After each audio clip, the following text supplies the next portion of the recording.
Assalamualaikum warahmatullahi wabarakatuh.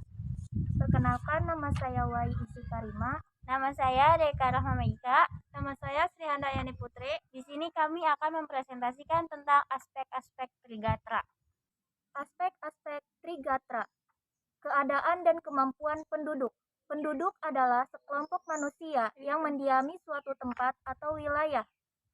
Adapun faktor penduduk yang memengaruhi ketahanan nasional adalah sebagai berikut.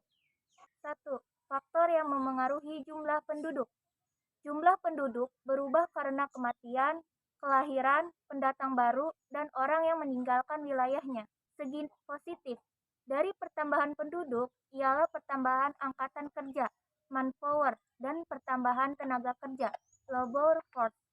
Segi negatifnya, pertumbuhan penduduk tidak seimbang dengan tingkat pertumbuhan ekonomi yang tidak diikuti dengan usaha peningkatan kualitas penduduk. 2.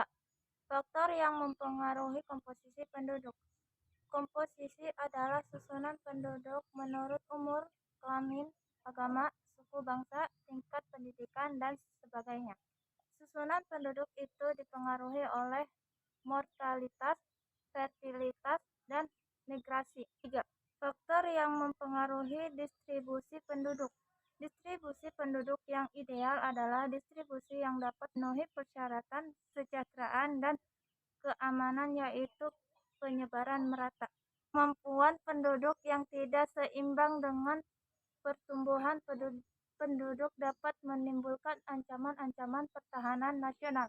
C. Keadaan dan kekayaan alam. Kekayaan sumber-sumber alam sebenarnya terdapat di atmosfer, di permukaan bumi, di laut, di perairan, dan di dalam bumi. Sebagai gambaran umum, sumber-sumber alam termasuk sumber-sumber pelican atau mineral, sumber-sumber nabati atau flora, dan sumber-sumber hewani atau fauna. Untuk memulai dengan sumber-sumber pelican atau mineral, dapat diutarakan bahwa negara Indonesia mempunyai sumber-sumber mineral yang meliputi bahan-bahan galian, biji-bijian, maupun bahan-bahan galian industri di samping sumber-sumber tenaga lain. Sifat unik kekayaan alam yaitu jumlahnya yang terbatas dan penyebarannya tidak merata, sehingga menimbulkan ketergantungan dari dan oleh negara dan bangsa lain. Bentuk sumber daya alam ada dua, yaitu sumber daya alam yang dapat diperbarui dan tidak dapat diperbarui. Sumber daya alam harus diolah dan atau dimanfaatkan dengan berprinsip atau asas maksimal, lestari, dan berdaya saing. 1. Asas maksimal. Artinya sumber daya alam yang dikelola atau dimanfaatkan harus benar-benar menciptakan kemakmuran dan kesejahteraan rakyat. 2.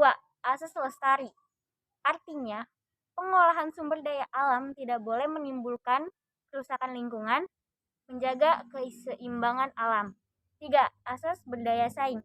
Artinya, bahwa hasil-hasil sumber daya alam harus bisa bersaing dengan sumber daya alam negara lain. Sekian dari kelompok kami.